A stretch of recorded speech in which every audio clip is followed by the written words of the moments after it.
Bismillahirrahmanirrahim. Assalamualaikum warahmatullahi wabarakatuh. Pada video ini kita akan membahas tentang materi 4.6 yaitu menukar basis pada ruang vektor. Pertama, kita akan mengenal pemetaan koordinat. Misalkan S, V1, V2 sampai Vn adalah basis dari ruang vektor berdimensi hingga V, dan Vs K1, K2 sampai Kn adalah vektor koordinat dari V relatif terhadap S. Maka pemetaan dari V ke Vs ini merupakan pemetaan bijektif dari vektor di ruang vektor umum V ke vektor di ruang vektor Euclid Rn. Nah, pemetaan ini disebut juga pemetaan koordinat relatif terhadap S dari ruang vektor V ke Rn. Nah, di sini kita sudah mengenal Vs sebelumnya ya. Ini adalah K1 sampai Kn ini merupakan koefisien dari bentuk kombinasi linear V terhadap basis S. Jadi kalau misalkan V, karena S adalah basis, tentu V sembarang vektor di ruang vektor V bisa dinyatakan sebagai K1 V1, K2 V2 sampai Kn Vn. Nah, koefisien-koefisiennya ini yaitu K1, K2 sampai Kn, inilah yang kita sebut sebagai vektor koordinat dari V relatif terhadap basis S. Nah, jadi jika kita memetakan sembarang anggota dari ruang vektor V, yaitu kita ambil ini adalah anggota dari ruang vektor V, ini V kecil ya, vektor, sementara V yang besar ini adalah ruang vektornya. Ruang vektor ada bermacam, ada matriks, ada polinomial, ya ada Rn juga. Maka kita memetakan sembarang ruang vektor di ruang vektor umum ya, V, dan hasilnya, karena hasilnya merupakan Vs, artinya yang kita ambil adalah koefisien-koefisien dari kombinasi linearnya yang tadi, maka hasilnya Vs ini merupakan bentuk dari vektor di Rn ya, jadi ruang vektor Euclid. Makanya pemetaan ini dari V sembarang ruang vektor umum ke ruang vektor Euclid Rn. Pemetaan ini kita sebut pemetaan koordinat relatif terhadap S. Selanjutnya, ya ini yang tadi kita sebut ya. Kalau tadi basis S adalah V1 sampai Vn, maka sembarang anggota V bisa dinyatakan sebagai K1 kali V1 sampai Kn kali Vn, sehingga yang dimaksud dengan vektor koordinat itu adalah koefisiennya. Nah, kita juga bisa menulisnya dalam bentuk vektor kolom K1 sampai Kn. Nah, di sini ada satu permasalahan, yaitu bagaimana menukar basis. Jika U vektor di ruang vektor berhingga V dan kita menukar basis di V dari basis B, ya kita anggap aja ini basis lamanya B, menjadi basis baru B aksen, bagaimana hubungan vektor koordinat ya U terhadap basis B dan U terhadap basis yang baru B aksen? Nah, untuk menjawab permasalahan ini kita perhatikan hal berikut. Nah, kita misalkan B U1 U2 itu basis lama dan B aksen U1 aksen U2 aksen sebagai basis yang baru. Misalkan juga U1 aksen terhadap basis yang lama adalah AB, kemudian U2 terhadap basis B, basis yang lama adalah CD. Maka ini artinya apa? Karena U1 aksen ya, U1 aksen anggota V juga ya, masih anggota ruang vektor yang sama, maka dia bisa dinyatakan sebagai kombinasi linier dari basis B, karena anggota B tadi adalah U1, U2, dan kita tahu bahwa vektor koordinatnya adalah AB, maka bisa dinyatakan U1 aksen sebagai A U1 tambah B U2. Begitu juga dengan U2 aksen, dia masih anggota dari ruang vektor V, maka karena diketahui vektor koordinatnya adalah CD, kita bisa menuliskan U2 aksen sebagai CU1 tambah CU2 karena relatif terhadap basis B. Nah, di sini kita misalkan V adalah sembarang anggota di ruang vektor V, lalu vektor koordinatnya terhadap basis B aksen adalah K1, K2. Ini maknanya apa? Makna dari ini adalah V bisa dinyatakan sebagai kombinasi linier dari vektor di B aksen, di mana koefisien-koefisiennya adalah K1, K2. Jadi kita menulisnya V sama dengan K1 U1 aksen tambah K2 U2 aksen. Ya, karena vektor koordinatnya K1, K2, jadi ini K1, K2.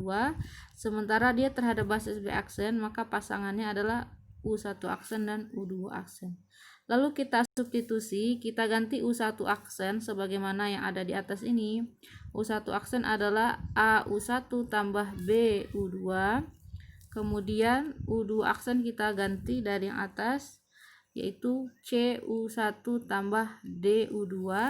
Nah, bentuk ini kalau kita sederhanakan ya, kita satukan terhadap basis U1 dan U2, maka diperoleh penyederhanaannya adalah V sama dengan K1A tambah K2C U dan ditambah K1B tambah K2D U2. Sehingga dari bentuk terakhir ini, nah ini kan U1 U2 adalah basis dari B, anggota B tadi ya, ini adalah anggota B. Berarti V kalau dinyatakan sebagai vektor koordinat relatif terhadap basis B, kita mengambil koefisiennya saja, yaitu K1A tambah K2C dan K1B tambah K2D. Kita menuliskan vektornya dalam bentuk vektor kolom. Nah, bentuk seperti ini, bentuk vektor kolom ini kalau kita pisahkan, bisa juga ditulis sebagai matriks ACBD ya. Jadi kita ambil saja ACBD-nya, lalu kita pisahkan K1, K2. Nah, ini kalau kita cek ya, dalam perkalian matriks kita mengali baris kali kolom ya. Kalau kita pasangkan A kali K1, ini jadi K1A, C dikali K2, K2C, jadi cocok. Nah, setelah kita pisahkan, nah kita perhatikan matriks yang pertama ini yang di sebelah kiri kita tulis sebagai matriks P ya. Nanti ini disebut matriks transisi. Kemudian tadi K1 K2 apa? K1 K2 adalah V terhadap basis yang baru B aksen. Nah, tadi kita sudah punya K1 K2 adalah koordinat V terhadap basis B aksen. Jadi kita bisa menuliskan hubungan antara vektor koordinat V relatif terhadap basis B, hubungannya dengan terhadap basis yang baru, yaitu ada pengali matriks di depannya. Nah, matriks ACBD. Jadi kalau kita lihat matriksnya ini AB, dilihat per kolom ya. AB ini tadi yang mana? AB adalah ternyata U1 aksen terhadap basis B, kemudian kolom keduanya CD adalah U2 aksen terhadap basis B.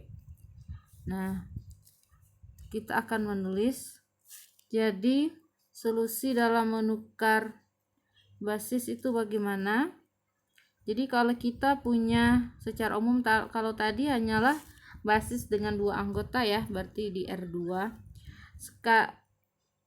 Sekarang kita akan memperumum, misalkan kita ingin menukar basis ruang vektor V dari basis lama B yaitu U1 U2 sampai UN ke yang basis yang baru yaitu U1 aksen, U2 aksen sampai UN aksen, maka untuk setiap vektor V di ruang vektor V, maka vektor koordinat lama ya, karena basisnya basis yang lama B, kita akan mengubah dengan basis yang baru, itu terkait dengan vektor V yang baru ya, dengan hubungan persamaan yang tadi sudah kita temukan, yaitu VB sama dengan P kali VB aksen. Nah, dengan apa? Kolom-kolom matriks P yang tadi ya, yang tadi AB dengan CD, itu adalah vektor koordinat dari vektor basis yang baru terhadap basis lama. Nah, jadi kalau kita tulis P itu ternyata sama dengan U1. Ini kolom-kolom dari P-nya ya. Jadi kalau kita susun nanti jadi P. Nah, dia akan jadi matriks P. Tapi kalau kolom-kolomnya isinya adalah U1 aksen terhadap basis yang lama, U2 aksen sampai UN aksen terhadap basis yang lama. Jadi ini adalah hubungan antara vektor koordinat terhadap basis yang lama dengan vektor koordinat terhadap basis yang baru. Nah, matriks P tadi kita sebut dengan matriks transisi dari B aksen ke B. Jadi kita menulisnya dari B aksen ke B itu adalah matriks yang mana kolom-kolomnya tadi adalah U1 aksen terhadap basis B, U2 aksen terhadap basis B sampai UN aksen terhadap basis B. Ini adalah matriks transisi dari B aksen ke B. Dengan cara yang sama, maka matriks transisi dari B ke B aksen, nah kita tinggal mengganti ya. Jadi kalau untuk persamaan matriks yang ini, matriks P, berarti kita mengubah dari basis B aksen diubah ke basis B. Sementara kalau dari B ke B aksen artinya B-nya basis yang lama diubah ke B aksen basis yang baru. Jadi untuk panah ini berarti ini B aksennya yang lama diubah ke B yang barunya. Sementara kalau B aksen kita mengubah dari basis lama B ke basis baru B aksen, maka isi di dalamnya adalah kalau B ke B aksen yang kita gunakan sebagai kolomnya adalah vektor-vektor dari B yaitu U1, U2, sampai UN. Kita cari vektor koordinatnya terhadap basis B aksen. Nah, jadi nanti kan kita coba lihat contoh ya. Perhatikan basis B U1, U2 dan B aksen yaitu U1 aksen, U2 aksen di R2, di mana U1-nya adalah 10, U2-nya adalah 01. Ini basis standar sepertinya ya. Kemudian U1 aksennya adalah 11, U2 aksennya 2,1. Pertanyaannya, tentukan matriks transisi dari B aksen ke B, kemudian matriks transisi dari B ke B aksen. Maka kita akan lihat seperti penjelasan sebelumnya ya. Pertama, dari B aksen ke B, berarti kolom-kolomnya berisi apa? Nah, kita lihat dulu yang diketahui di soal dari U1, U2, U1 aksen sampai U2 aksen ya, diketahui yang atas ini. Kemudian kita ingin mencari koordinat, vektor koordinatnya. Nah, ini kita menjawab sekaligus pertanyaan A dan B. Ini untuk bagian A, ini untuk bagian yang B. Untuk mengisi kolom-kolom dari B aksen B, kita tahu tadi berarti U aksennya harus bisa dinyatakan sebagai kombinasi linear dari vektor B ya. Jadi di sini kita cek ya. U1 aksen di sini adalah 1,1. Ini cuman karena angkanya sederhana, jadi kita bisa melihat langsung 1,1 sama kan dengan 1,0 ditambah 0,1. Nah, jadi ini kalau kita perhatikan U1 tambah U2 tentu kalau ditambahkan ini ditambahkan hasilnya menjadi 1,1, itu merupakan U1 aksen. Jadi kita dengan mudah mendapatkan bahwa U1 aksen adalah U1 tambah U2, maka ini kita tulis U1 aksen terhadap basis B, koefisiennya adalah 1, 1. Makanya ditulis dalam vektornya berbentuk vektor kolom 1, 1. Kemudian U2 aksen kita punya ini 2,1. Nah, bagaimana mendapatkan 2,1 dari vektor U1 dan U2? Nah, 2,1 ya udah U1-nya kita kali 2. Jadi ini 2U1. Kemudian vektor U2-nya kita tambahkan saja U2 karena sudah sama 1 di belakangnya.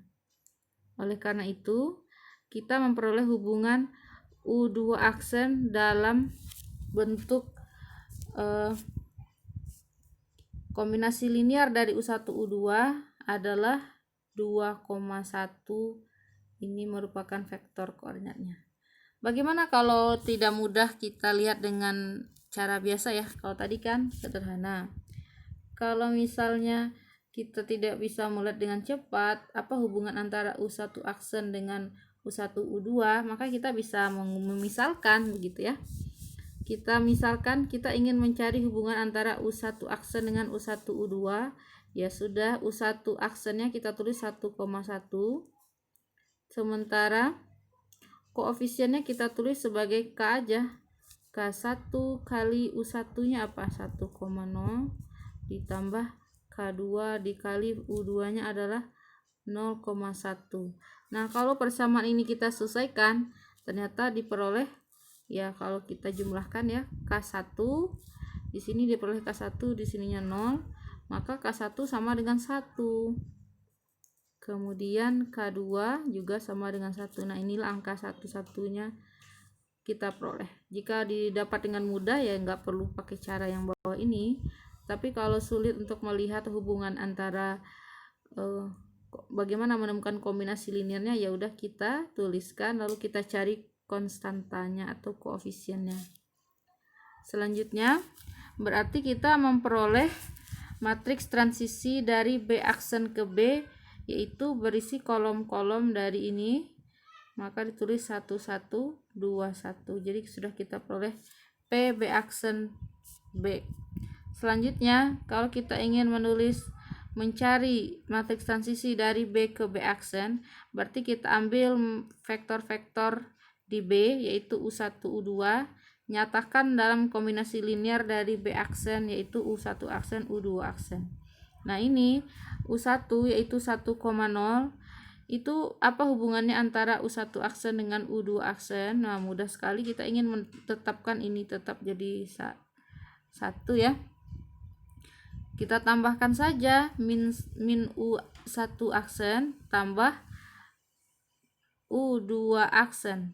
Jadi ini kalau kalian lihat berarti min dari U1 aksen, tentu saja ini min 1, min 1. Nah, kalau kita tambah dengan 21, hasilnya akan jadi apa? Min 1 tambah 21, min 1 tambah 1, 0. Nah, diperoleh U1 yaitu 1,0. Nah, jadi kita temukan koefisien yang sesuai ya. Atau kita cari. Di sini kita memperoleh U1 sebagai min U1 aksen tambah U2 aksen, maka kita tulis vektor koordinatnya terhadap basis B yaitu U1 aksen U2 aksen. Oke, ini maksudnya terhadap basis B aksen ya, ini kita tambahkan terhadap basis B aksen maksudnya ya. Hasilnya adalah min 1, 1 dan 2 min 1. Kalau begitu kita memperoleh vektor transisinya adalah min 1, 2, 1 min 1. Ini diambil dari kolom-kolomnya ya. Ya, seperti itu. Jadi ini kita perbaiki. Jadi ini adalah basis barunya kan B aksen. Selanjutnya ya, kita tahu tadi bahwa hubungan antara untuk mendapatkan VB itu adalah berarti kita ingin mengubah yang barunya itu B ya. Berarti dari yang lama B aksen menjadi B yang baru kita kali dengan koordinat basis yang lama. Jadi di sini istilah lama dan baru tergantung dari mana ke mana ya. Berarti kalau misalnya dari B aksen ke B, berarti yang barunya, yang lamanya B aksen diubah ke yang barunya B. Jadi kita peroleh ini yang baru. Basis yang barunya dalam B kita peroleh dari yang lama B aksen. Jadi matriks transisinya dari yang lama B aksen diubah ke yang baru. Nah, ini yang lamanya B aksen ya. Kalau yang bawah berarti kita ingin yang barunya terhadap B aksen, berarti matriks transisinya dari yang lama yaitu B ke B aksen. Nah, mungkin mudah-mudahan ini tidak menjadi bingung untuk melihat tanda ini.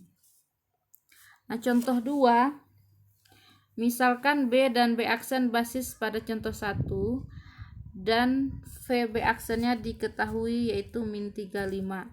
Jadi koordinat terhadap B aksennya sudah ada. Yang kita ingin cari adalah koordinat vektor koordinat V terhadap basis B. Nah, berarti kita ingin mencari yang B ya. Yang barunya adalah B, berarti dari B aksen ke B. Diubah dari, karena diketahui B aksen berarti B aksen yang lamanya diubah ke B, berarti pengalinya juga B aksen yang sudah diketahui. Nah, vektor matriks transisinya tadi kita sudah punya B aksen B itu 1 2 1 1 ini. Kita tinggal kali biasa, mengali matriks ya, baris kali kolom. 1 kali min 3 min 3, 2 kali 5 10, min 3 tambah 10 adalah 7. Kemudian baris keduanya juga 1 1 dikali min 35 hasilnya 2. Berarti VB nya diperoleh yaitu 72. Nah, kalau B dan B aksen adalah basis dari ruang vektor berdimensi hingga, maka kalau kita mengali matriks transisinya ya, ini kita baca kalau untuk perkalian matriks ini dari yang kanan dulu ya. Dari B kita ubah ke B aksen, lalu dari B aksen kita ubah ke B, berarti kita mengubah B dari B, berarti tidak melakukan apa-apa, maka matriks pengalinya tentu saja matriks identitas, tidak terjadi perubahan. Kita lihat contohnya. Tadi kita punya matriks PB aksen B dan PBB aksen. Kalau kita tulis ini, kita kali ya, bisa ditunjukkan. Ternyata hasilnya adalah matriks identitas berukuran 2 kali 2, karena ini matriksnya juga matriks 2 kali 2. Ya, kita tahu kalau sebenarnya matriks yang menghasilkan identitas berarti ini saling inverse ya, dan bisa dibalik juga berarti PBB aksen kalaupun kita kali dengan PB aksen B ya hasilnya pasti juga matriks identitas ya, karena perkalian matriks yang hasilnya identitas berarti kedua matriksnya saling inverse. Kita lanjutkan teorema 461. Jika P adalah matriks transisi dari B aksen ke B pada ruang vektor berdimensi hingga V, maka P mempunyai inverse. Jadi P-nya punya inverse, dan P inverse itu P pangkat min 1 adalah matriks transisi dari B ke B aksen. Jadi ya, dari penjelasan sebelumnya ya, kedua matriks itu saling inverse dan dia merupakan kebalikan. Transisi dari B ke B aksen, inverse-nya adalah transisi dari B, ini dari B aksen ke B, inverse-nya adalah dari B ke B aksen. Selanjutnya, nah ini ada langkah lain, cara lain yang lebih mudah dalam menentukan matriks transisi. Jadi kalau kita punya dua basis ya, basis B aksen dan B, kalau kita ingin menentukan dari B ke B aksen, berarti basis yang lamanya B ya, yang lamanya B kita ingin mengubah ke B aksen, maka kita susun matriks ya. Pertama, matriks yang barunya di kiri B aksen dan di kanannya matriks yang lama B. Lalu kita gunakan OBE untuk mengubah matriks tersebut menjadi bentuk eselon baris tereduksi. Yang kita ubah itu adalah yang kirinya, yang barunya kita ubah menjadi bentuk eselon baris tereduksi. Ya, karena matriksnya punya inverse, tentu bentuk reduksinya adalah matriks identitas. Nah, dari hasil reduksi ini, yang kiri diperoleh matriks identitas dan yang kanan itu merupakan matriks yang kita cari, yaitu matriks transisi dari B ke B aksen. Jadi ingat dalam menuliskannya, kalau dari B ke B aksen berarti yang B aksennya di kiri, B-nya yang di kanan ya. Penulisannya seolah dibalik ini. Jadi jangan sampai salah. Nah, matriks yang berada di kanan itulah yang kita cari. Selanjutnya, nah berarti tadi yang baru di kiri ya, basis lama yang di kanan. Maka kalau kita lakukan OBE, yang kiri diperoleh identitas dan yang kanan itu merupakan matriks transisi dari yang lama ke yang baru. Jadi tadi yang barunya B aksen, yang basis lamanya B, berarti matriks transisi ini adalah dari B ke B aksen, ke yang baru, dari lama ke yang baru. Nah, untuk istilah lama dan baru ini ya tergantung apa yang kita inginkan. Jadi contohnya nanti ada di sini ya. Perhatikan basis pada contoh 1 yaitu U1 U2 basis dari ya B yang B U1 U2 B aksen U1 aksen U2 aksen, di mana U1 U2 U1 aksen U2 aksennya sama dengan yang contoh 1. Tentukan dari B aksen ke B matriks transisinya. Berarti kalau dari B aksen berarti yang lamanya B aksen, yang barunya adalah B. Nah, bagaimana kita menggunakan cara yang tadi ya, OBE? Coba kita lihat dari B aksen ke B, berarti penulisan matriksnya dibalik ya posisinya. Berarti yang kita tulis basis yang baru dulu, yaitu B di kiri dan B aksen yang lama di kanan. Nah, harusnya kita lakukan OBE. Tetapi kita lihat yang kiri udah berbentuk matriks identitas. Karena sudah berbentuk matriks identitas berarti tidak perlu OBE lagi. Otomatis yang kanan itu merupakan matriks transisi dari B aksen ke B, dari yang lama ke yang baru. Jadi untuk permasalahan yang A tidak perlu kita lakukan OBE. Nah, kalau kalian cek di contoh yang satu tadi, betul ya, ini adalah P B aksen B. Selanjutnya B ke B aksen, berarti yang lamanya B ya, karena berubah dari B ke B aksen. Nah, berarti yang barunya B aksen. Untuk penulisan matriksnya ingat saja, ya ini dari mana angka 1 ini merupakan dari kolom ya. Basis yang baru kan B aksen, kita tulis pertama kali di sini. Maka 11 itu merupakan U1 aksen. 21 itu merupakan U2 aksen, karena kita menuliskan matriks anggota dari basisnya itu berdasarkan kolom-kolom ya. Nah, di sini kita akan melakukan OBE karena yang kirinya belum berbentuk matriks identitas. Kalau untuk OBE kita ingin di bawah satu utamanya jadi 0, maka langkahnya adalah B2 kurangi B1. Maka 1 kurangi 1 ya 0 ya. 1 kurangi 2 min 1. Yang kanannya juga kita lakukan operasi yang sama, 0 dikurangi 1 min 1. 1 kurangi 0 ya 1. Nah, berarti kita sudah melakukan B2 kurang B1. Selanjutnya kita ingin yang ini berubah jadi matriks identitas, maka tentu saja ini harus jadi satu utama ya, karena min 1 berarti cukup dikali min 1 supaya jadi 1.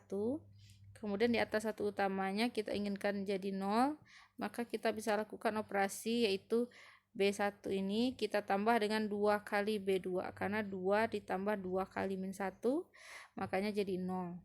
Nah, operasi ini kita lakukan, Maka untuk baris yang bawah kita berubah tanda ya, karena dikali -1 jadi 0, 1, 1, -1, tandanya berubah.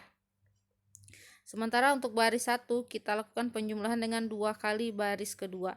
1 ditambah 2 kali 0 ya 1. 2 ditambah 2 kali -1, 2 ditambah -2 jadi 0. 1 ditambah 2 kali -1 berarti 2 tambah -2 -1. Dan 0 ditambah 2 kali 1 jadinya 2. Nah, kita peroleh matriks itu. Ternyata yang kiri sudah merupakan matriks identitas. Maka yang kanan adalah matriks transisi yang kita inginkan, yaitu dari B ke B aksen. Ingat, kalau dari B ke B aksen maka penulisan matriks awalnya adalah dibalik ya. B aksen dulu baru B.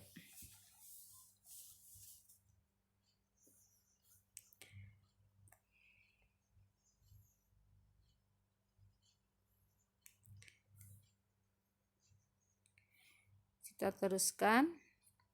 Atau dengan cara lain, tadi kita tahu bahwa matriks itu saling inverse. Ketika kita sudah memperoleh matriks yang pertama, yaitu dari B aksen ke B, tanpa UBE tadi ya, kita langsung dapat matriksnya adalah 1, 2, 1, 1.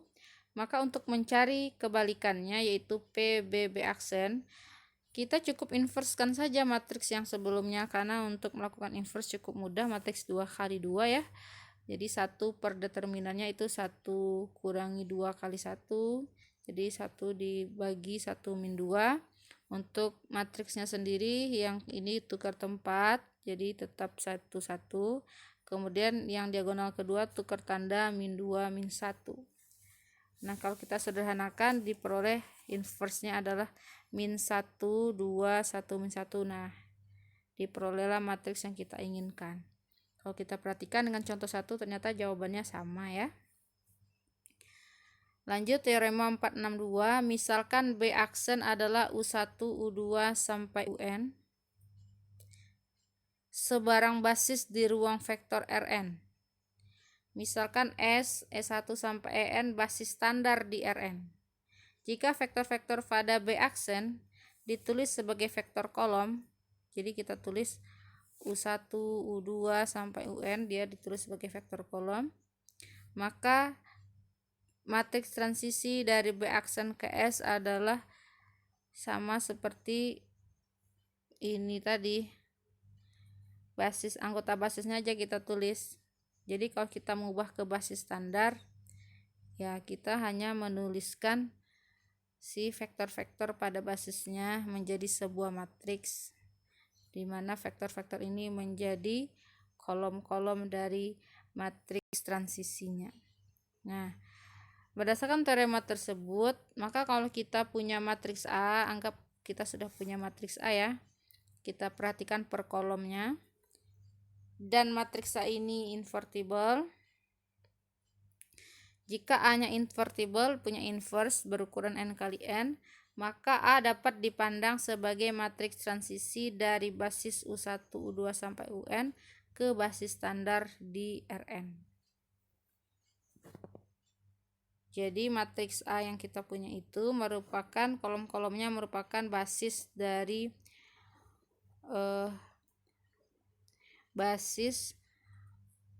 ruang vektor Rn. Dan A-nya dipandang sebagai matriks transisi. Jadi ini sudah dipandang sebagai matriks transisi dari basis, ya kita anggap saja ini tadi B aksen ya, dari B aksen ke basis standar S. Kita lanjutkan. Nah, sebagai contoh misalkan kita punya matriks A, ya matriks berukuran 3 kali 3, maka kolom-kolom dari matriks A yaitu 121, 250, 338 ini ya A-nya kita pandang sebagai matriks transisi dari basis U1 ya, U1-nya yang kolom 1, U2, U3. Jadi A itu sendiri jadi matriks transisi dari basis U1, U2, U3 ke basis standar yaitu E1, E2 dan E3.